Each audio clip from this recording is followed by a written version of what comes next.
what I mean about relationships is that someone who trusts you enough to spend their social capital on you and someone you trust enough to spend yours on them. Social media, internet makes it really easy to invest in people. You can follow them, you can comment on their work, you can share their work, you can buy their book, you can take their course. So I think there's a lot that people can do. And if there's somebody who's particularly high up that you're trying to build a relationship with, I think it's important to spend several months investing in them first.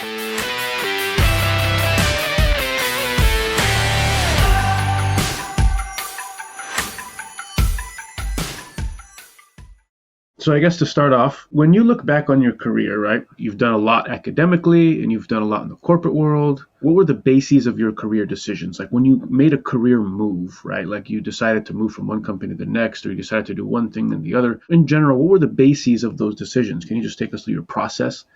I think like most people, there's a concept in career management called happenstance. And I think a lot of people, their career emerges in that respect. They're recruited to a different firm or they get laid off and they have to make a pivot or the market changes. And I think we all do a great job at the end of the day putting together a resume and a LinkedIn that looks like it's completely linear and everything was decided and planned. Yeah. But in reality, it's a series of career detours that maybe we didn't expect. So I think everybody has a series of detours. And my first one was obviously when I got laid off. I didn't expect that. I thought I'd be with the company for a long time. I was doing well. I was in the middle of moving into a new role that I had wanted.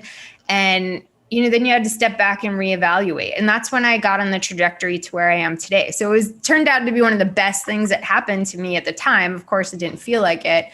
But, then I got into outplacement because that was a really popular field at the time. From there, went back to school and decided I was going to get my doctorate to become a licensed psychologist. And I explored a lot of different things. I thought, should I do organizational psychology? Should I do research? And, I picked this path because I recognize the value of human interaction in every business process and especially the hiring process. So I did that, and there's a series of experiences that are somewhat built into that, and obviously moving to a new place, meeting new people. And, I decided very quickly into the program what I wanted to do with that degree. I wanted to work at an assessment firm. It's a kind of a niche industry. So I made a list of all those companies and started networking about a year before I was done. Talked to people, found a job at the place I wanted to be. And I was there for a number of years. And again, the company shifts and changes. They were purchased by a bigger company, creates more opportunities.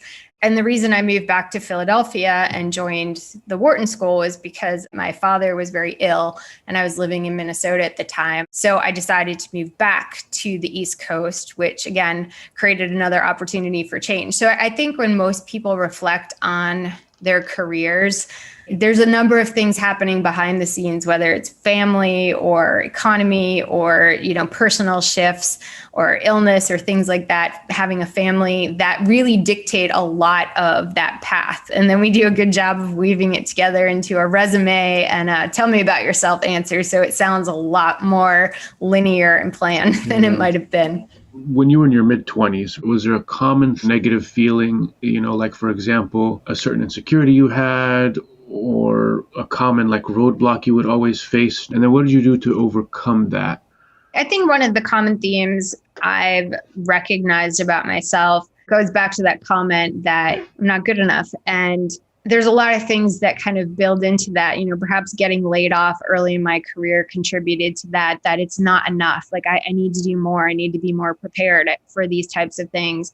And so I think that was a big part of the drive that pushed me to get my master's degree, get a PhD. I think there's obviously a lot of curiosity in me as well. So I love to learn. I love to try new things. And I think that was a driver too. But I also felt like getting laid off early in your career creates a perhaps need to some ways overcompensate, to do more, to have more on your resume, even though I know that networking, branding, and other things are equally as important. That was something that you can control, right? It feels a little bit harder to control a brand or a network because they feel a little bit more ambiguous. But you can control getting a degree or a certification or doing a certain task. Now, I've done a lot of really cool things because of that, which is awesome. But I also would say to anybody that you also sacrifice a lot of things to make time for achieving those things. So you need to understand what's important to you. You need to understand why you're doing it. And at the end of the day, you need to feel good about those decisions, that you're doing it for you and not for some external validation or for someone else. I think one of the challenges too, and this again is newer and I didn't grow up with this, but I think a lot of people now are growing up with social media, and comparing yourself to others is so much easier now than it used to be. And obviously we know it's on social media is only maybe a portion of the truth, and everything's through filters, and obviously you pick and choose what you want to show people. So I really feel like that comparison is one of the things that is really detrimental to all of our mental health, because you're always going to find somebody who's done more or who is making more money or whatever achievement here. And, you know, back when I was growing up, that wasn't as accessible, that information. And I think that was a blessing in a lot of ways, because you had your immediate, you know, circles around you, so you can maybe do some comparing, but it was not at all like it is today. You know, how many likes did you get? Or you have 10,000 followers and you only have 5,000, you know, it's a little bit overwhelming, I imagine. Obviously you've studied networking on a very deep level, and it's sort of like the gym. Like, okay, we know it's effective, but we just have to go do it. How do you define networking? Like, what does networking even mean to you? Like, how do you define it? Yeah, I think I define it as kind of having two components. The first one's building relationships. And what I mean about relationships is that someone who trusts you enough to spend their social capital on you, and someone you trust enough to spend yours on them.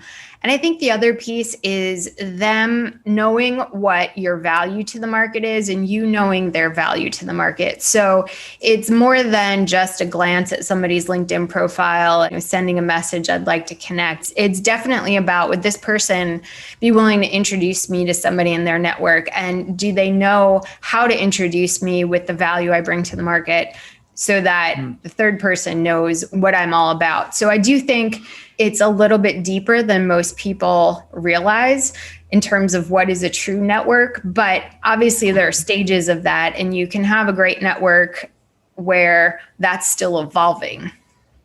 If you look at it as transactional, that I'm in a job search today, or I need a new client today, and this person can help me get there, that certainly is interacting, but I don't know that it's the networking that I talk about when I speak about networking.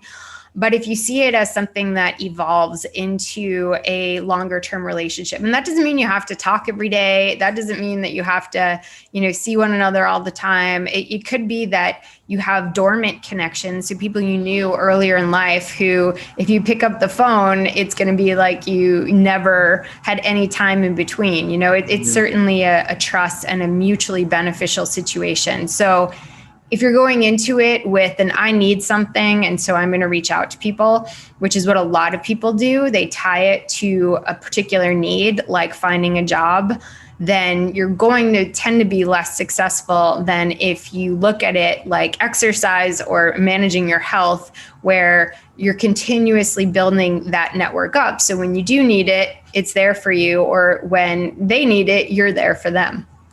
That makes a lot of sense. So let's say that you're new in your career, say you're in your mid-20s, you have this person who you kind of look up to, you kind of see him as a mentor, but they might be kind of hard to get a hold of, right? How would you go about approaching them, and how would you go about like wooing them, if you will, if that makes sense? Yeah, I mean, obviously it depends how accessible this person is to you. Is it an executive in your current company, or is it an influencer on Instagram, right? But essentially, I think one of the things that is universal is if you want to connect with somebody and you want them to give you time, whether it's a 15-minute phone call or a recommendation or whatever that is, you have to invest in them first. And social media, internet makes it really easy to invest in people. You can follow them, you can comment on their work, you can share their work, you can buy their book, you can take their course, you can help advertise their events that are coming up, you can show up to their events. So I think there's a lot that people can do. And if there's somebody who's particularly high up that you're trying to build a relationship with, I think it's important to spend several months investing in them first. Read an article they were quoted in, have a length of time where you've committed to learning from them, from what they put out there in the world versus just showing up and not having done that work. Because quite frankly, a lot of people who are in executive positions and thought leaders put a lot of free stuff out there or spend a lot of time putting together courses or books or articles to share their knowledge with people. And they value when people respect that that's there for them to review and to read. So I would be much more willing to connect with somebody who says, hey, Dawn, I bought your book and I was reading through it. It's been really helpful. I had some questions on chapter 8. Would you be open to a 15-minute phone call so I can ask, those questions? Because it shows you respect my time. It shows you respect the knowledge that I put out there and you've invested in me. And so I think that's how you start and then you build it up, So maybe after that, you repost some of my Forbes articles or you share my TEDx talk with your class. And so when you do these things, I'm not saying in rapid succession, like Monday you do one thing, Tuesday, but over time, I think one, you'll get noticed, but two, a lot of people aren't doing that. So you'll stand out from others who are asking for that person's time. And, three, I think there's a real potential for a relationship to be built in that way because, people recognize your name, they recognize you're investing in them and they respect that and they want to be mutually beneficial.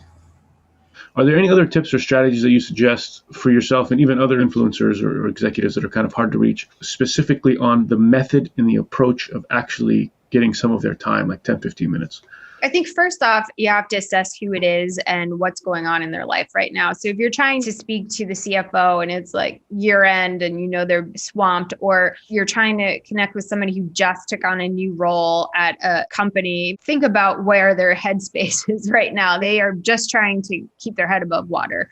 So I think you have to really think about what's going on potentially in their world. And a lot of people don't stop to do that. They, assume whatever's happening in their world is what's going on in the other person's world.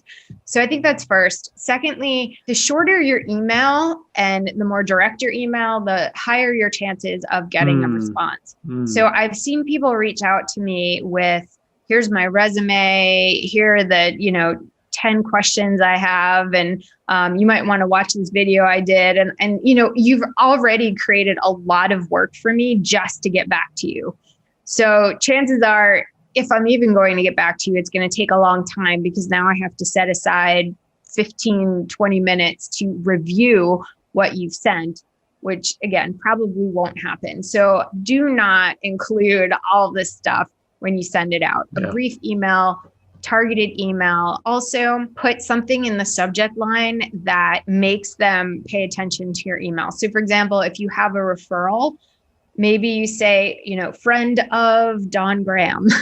Because if I see that and I know that person, I'm going to be more likely to open it at least because I'm like, okay, you know somebody I know. So I think that's important. Otherwise, it might get filtered into spam. Otherwise, it might get overlooked as just a generic email. I get outreach from a lot of media people asking, can we have this person on your show? Or do you want to write an article about them? And, sometimes I miss emails for the sheer fact that I just assume it's a generic email. So I would also say, definitely try more than once because it's quite possible that your email did get filtered out or accidentally deleted, or maybe the person had every intention of responding, but forgot. Now it's at the bottom of their inbox. So I'd say if you don't get a response in about 2 weeks, definitely try again. Be polite about it. Say, I recognize you're incredibly busy. I just wanted to try one more time. And, certainly don't try to sell them anything. I can't tell you how many people are doing this on LinkedIn now. Their first outreach is trying to get me to buy something, and I'm like, okay, no. Oh my gosh, that's funny. Like whenever I see an email that's like super long and the subject line is, "Are you interested in this product or something?" I'm just like, goodness gracious, like I just, please make it shorter at least so I can read it. Yeah, think about it like this. Most people are opening mail on their phone. So if they have to scroll to read your whole message, it's too long. What's the best way to connect with somebody, make a connection in a short amount of time? So I think the very best way would be to get a referral, because then you have a shared contact in common. If it's somebody who's trusted, if it's a good friend of mine introduces me to somebody, then I consider them a potential good friend of mine. So that's first and foremost. If you can't get that, I think another way is to find a shared commonality. So just to give an example, if you've ever traveled overseas and you meet somebody from your hometown or your home state, it's like instant connection when you meet them, on the tour bus. You're like, oh, I'm from New Jersey too. And then, you start talking about the places And so if you could kind of recreate that feeling with the person that you've met, maybe you both, went to the same school, or maybe you both at one point worked at the same company, or you have a shared interest in a topic. But if you can find something like that, I think that commonality can create, maybe you're both parents of young kids. I mean, there's so many things it could be. If you can find that, that will help to build trust as well. What do you feel like the best way to make somebody remember you? I'm thinking about it in the context of like a physical networking event. Yeah, I would say that in those situations, usually what I advise people to do, because the keynote speaker or the panelists are getting so many people coming up to them and saying, wow, that was great. I loved your point. And I would say that it's best to introduce yourself and say, I'd love to connect with you on LinkedIn, because this gives you a second chance to connect with them and show them that you follow through on what you say you're going to do. So that adds a little bit to the trust factor. Because hiring managers make their final decisions on trust. Can I trust this person? What's the best way to build trust with a hiring manager? Even if you don't know them, how can you make them trust you? If you're asking me about the best way is always through a trusted referral.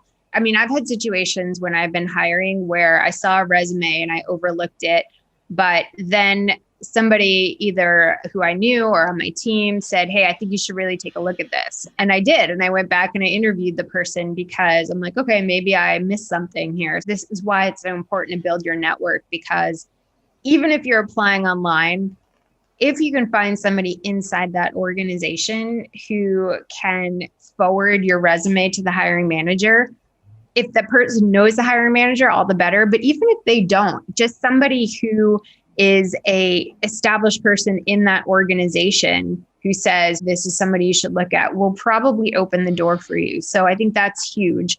And in terms of building trust during the interview process, I think a lot of people need to recognize that the job search is not about you.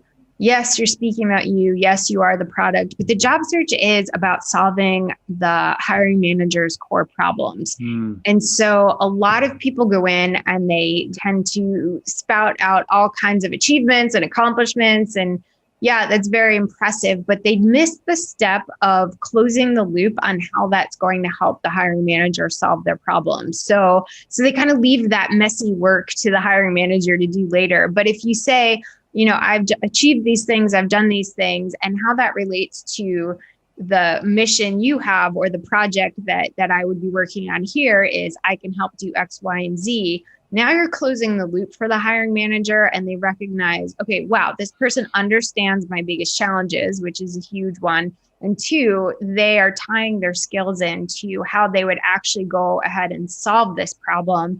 And so that's really reassuring for a hiring manager to have somebody, one, understand them, and then two, recognize that there's a way to solve their problem.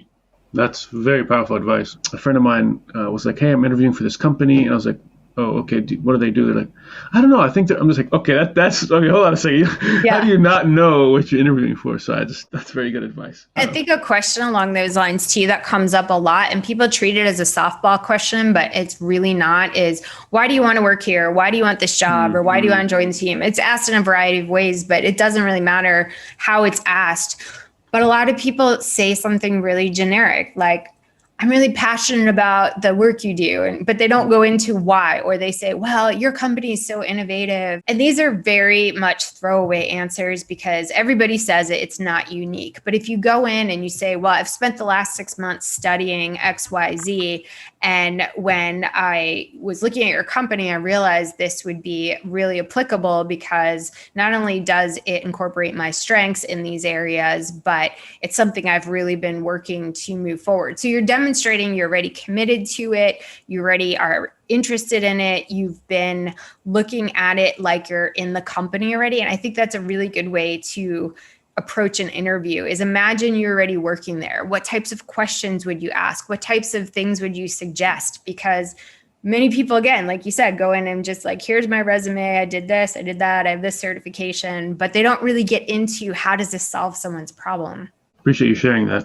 I have these last 6 questions, kind of reflective, so if you might need to take a second to think about them. But so the first one is, if you were to meet the 25-year-old Dr. Dawn Graham, what advice would you give to her?